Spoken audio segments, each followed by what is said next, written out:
Hi everyone, it is Wednesday. It's a special Valentine's Day edition of News 2 Gives Back, and I'm News 2 meteorologist Marcus Bagwell. News 2 Gives Back is brought to you by Nashville Subaru. We're wanting to take some time to highlight some of the agencies that worked very hard in the snowstorm from January. You recall that snowstorm brought a lot of snow here to the mid-state, with some spots exceeding more than 6 inches of snow, including the place that we are in today in Robertson County in the city of Springfield. If you look back on that snowstorm, it was very, very significant, but the crews here in Springfield worked very hard to keep everyone safe and to keep the roads as cleared up as possible. At times, yeah, that was certainly a little tricky, but they were able to do it. So we are in Springfield and we are at the Department of Public Works, and I'm joined here by Public Works Director Clayton Moore. Clayton, thank you so much for your time, and we just want to recognize you for all the work that you all did during that winter storm. And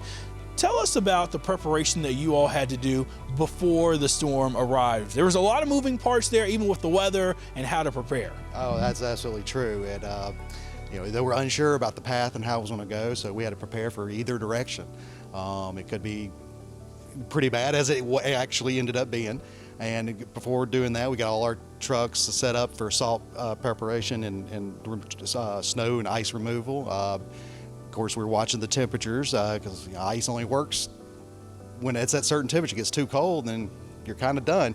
But before the snow came in, we got all our major roads, hills and bridges, and our arteries of the city to make sure they're clear.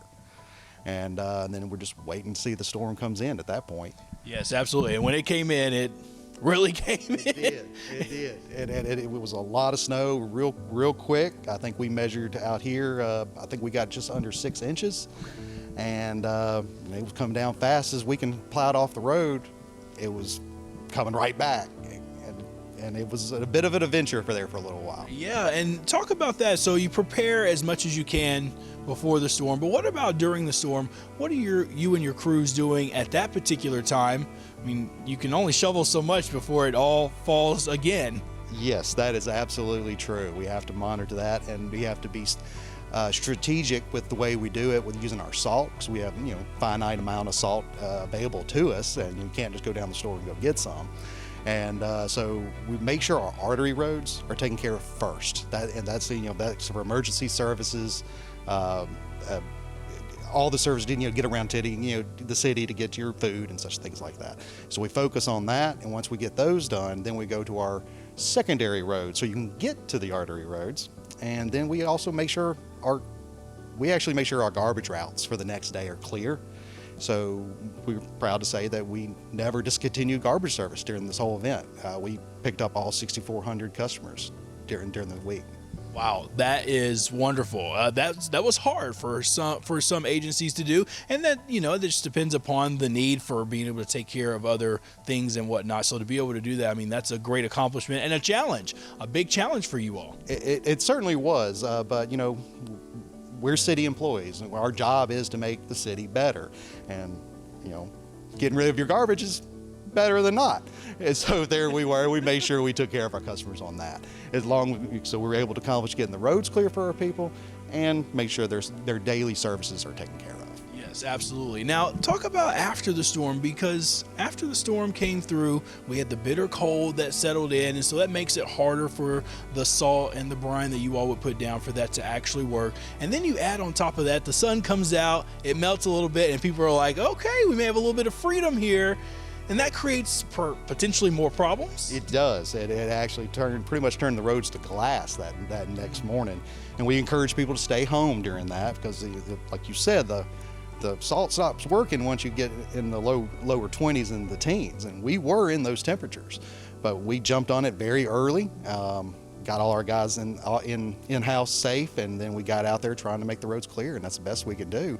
Once the sun comes out, that helps us out a lot, but getting everybody ready, and it was an adventure. That's all I can say. It was, but I'm happy to say that our guys did great. I can't praise our guys enough, the work they did and the hours we put in, and it's rewarding to us, because this is our families.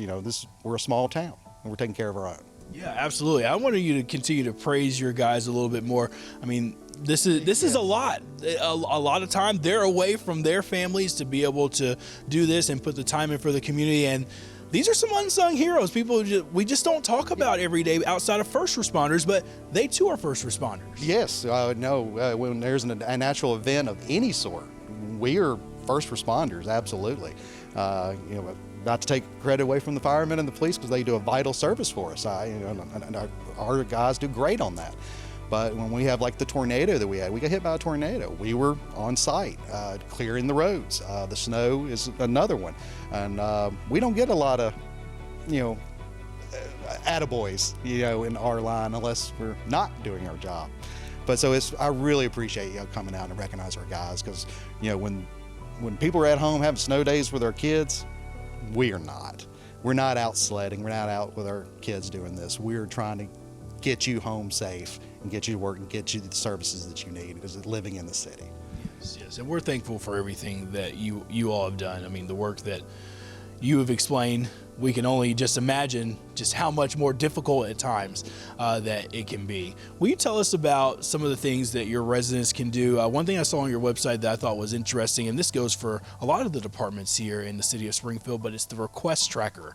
Can you tell us a little bit more about that and how you want residents to use that? Yes, the request tracker is quite helpful to both our citizens and ourselves because, we can't see everything. We don't see every little pothole, every little thing like that. So the more eyes on these things, that helps us tremendously. And if you're having any problems, I encourage everybody to go to our website, springfieldtn.gov, and make a request and let us know what's going on. And sometimes we get people that are not even in the city contacting us, but that's not a problem. We always let them know, hey, you need to contact this person because that's a neighboring city or that's the state. And sometimes they'll come in asking for problems that are other departments. Well, we definitely send that over to another department and make sure it gets taken care of because, like I said, we're here to serve. That's our whole point of being a city employee.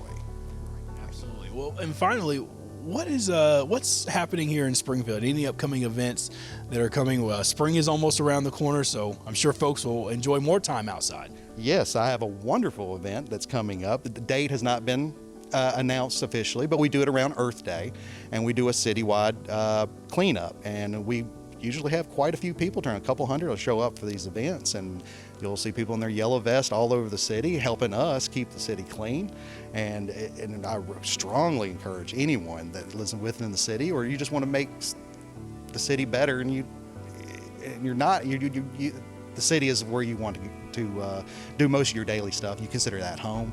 Please join us on this Earth Day. It's a citywide cleanup, and I strongly encourage everyone to participate. It's very rewarding, and it's actually a lot of fun. Breakfast is provided, and it's around Earth Day, as I said.